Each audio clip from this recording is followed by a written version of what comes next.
Bismillahir Rahmanir Rahim. In the name of God, the most beneficent, the most merciful, who is the God of all mankind. Whenever I go and speak, the only problem I face is that the podium is usually taller than me. So I hope it would be good this time. I'm feeling honored that I'm being chosen as a Nobel laureate, and I have been honored with this precious award, which is the Nobel Peace Prize. And I'm proud that I'm the first Pakistani and the first young woman or the first young person who is getting this award. It's a great honor for me. And I'm also really happy that I'm sharing this award with a person from India whose name is Kailash Satyarthi. And his great work for child's rights, his great work against child slavery totally inspires me. And I'm really happy that there are so many people who are working for children's rights, and I'm not alone. And he totally deserved this award. So I'm feeling honored that I'm sharing this award with him. He received this award, and we both are the two Nobel Award receivers. One is from Pakistan, one is from India. One believes in Hinduism, one strongly believes in Islam. And it gives a message to people. It gives a message to people of love between Pakistan and India and between different religions. And we both support each other. It does not matter what's the color of your skin, what language do you speak, what religion you believe in. It is that we should all consider each other as human beings, and we should respect each other. And we should all fight for our rights, for the rights of children, for the rights of women, and for the rights of every human being. First of all, I would like to thank my family, my dear father, my dear mother, for their love, for their support. As my father always say, he did not give me something extra, but what he did, that he did not clip my wings. So I'm thankful to my father for not clipping my wings, for letting me to fly and achieve my goals, for showing to the world that a girl is not supposed to be the slave. A girl has the power to go forward in her life. And she's not only a mother, she's not only a sister, she's not only a wife, but a girl she should have an identity, she should be recognized, and she has equal rights as a boy. Even though my brother thinks that they are treated, that I'm treated very well and they're not treated very well, but that's fine if it's that, but that's fine. Well, I would like to share with you how I found about the Nobel Peace Prize, and it's quite exciting because I was in my chemistry class, and we were studying about electrolysis, anode, cathode, and the time was, I think, 10:15, so the time of the announcement of the Nobel Peace Prize was gone. And before that, I was not expecting that I would get this award. And when it went to like 10:15, I was totally sure that I haven't won it. But then suddenly one of my teachers came to the class, and she called me and she said, I have something important to tell you. And I was totally surprised when she told me that, congratulations, you have won the Nobel Peace Prize, and you are sharing it with a great person who is also working for children's rights. And it's sometimes quite difficult to express your feelings, but I felt really honored. I felt more powerful and more courageous because this award is not just a piece of metal or a medal that you would wear or an award that you would keep in your room, but this is really an encouragement for me to go forward and to believe in myself, to know that there are people who are supporting me in this campaign. And we are standing together. We all want to make sure that every child gets quality education. So this is really something great for me. However, when I found that I have won the Nobel Peace Prize, I decided that I would not leave my school. Rather, I would finish my school time. I went to the physics lesson. I learned. I went to the English lessons. And it was totally like I considered it as a normal day. And I was really happy by the response of my teachers and my fellow students. They were all saying that we are proud of you. And I'm really thankful to my school, to my teachers, to my school fellows for their love, for their support. And they really encouraged me and they're supporting me. So I'm really happy.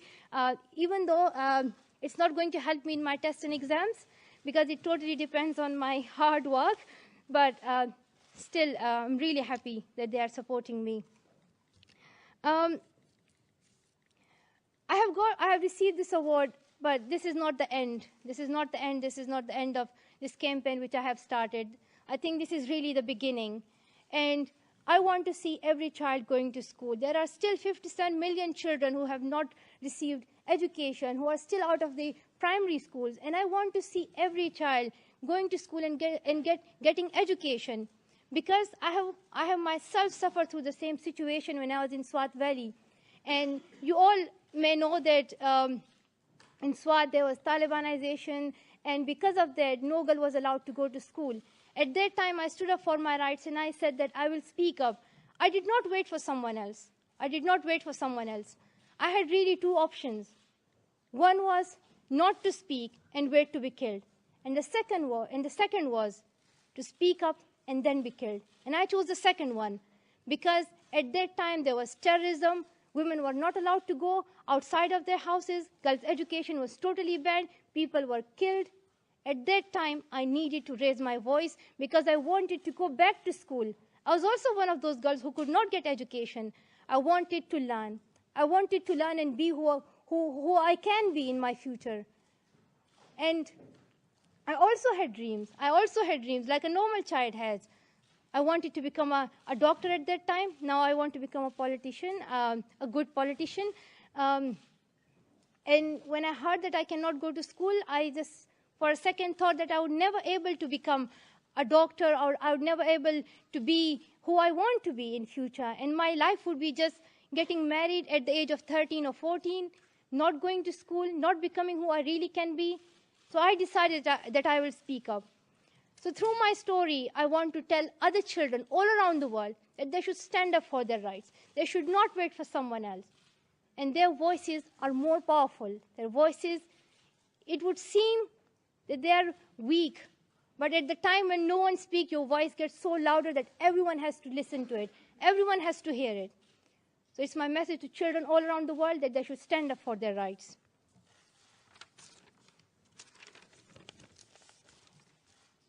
And the award that I have received, the Nobel Peace Prize, I believe that the Nobel Committee, they haven't given it just to me.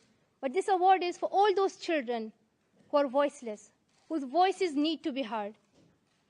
And I speak for them, and I stand up with them, and I join them in their campaign that their voices should be heard, and they should be listened. And they have rights.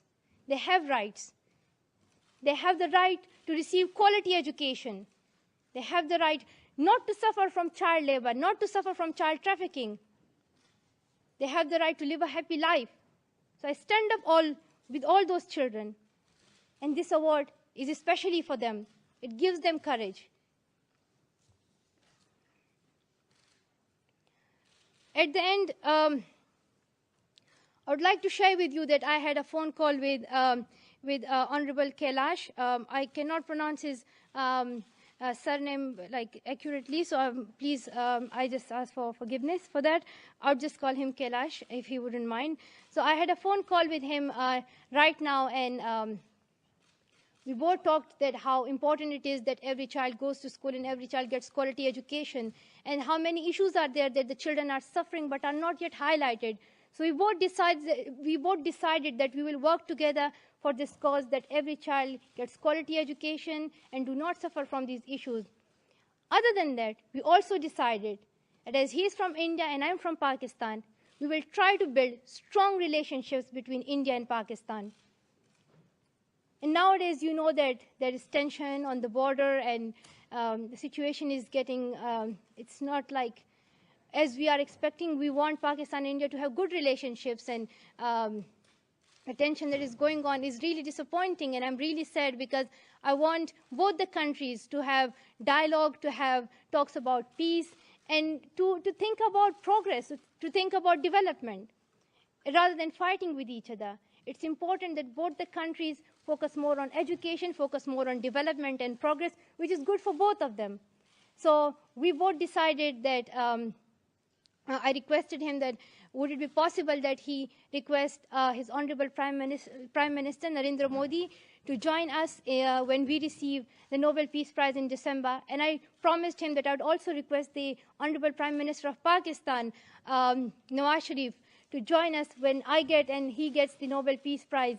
So, and I myself request the Honorable Prime Minister Narendra Modi and Honorable Prime Minister Nawaz Sharif that they both join us when we receive the Nobel Peace Prize. I really believe in peace. I really believe in tolerance and patience. And it is very important for the progress of both the countries that they have peace and they have good relationships. This is how they are going to achieve success, and this is how they are going to progress. So it is my humble request, and I hope it would be heard, it would be listened. At the end, I want to say that I'm really happy for your support. I used to say that I think I do not deserve the Nobel Peace Prize. I still believe that. But I believe that it is not only an award for what I've done, but it is also an encouragement for giving me hope, for giving me the courage to go and continue this campaign, to believe in myself and to know that I'm not alone. There are hundreds and thousands and millions who are supporting me. So once again, thank you so much to all of you. Thank you. Oh, yes, I'm really sorry. I wanted to share, I would speak in Urdu and Pashto as well, so for my country.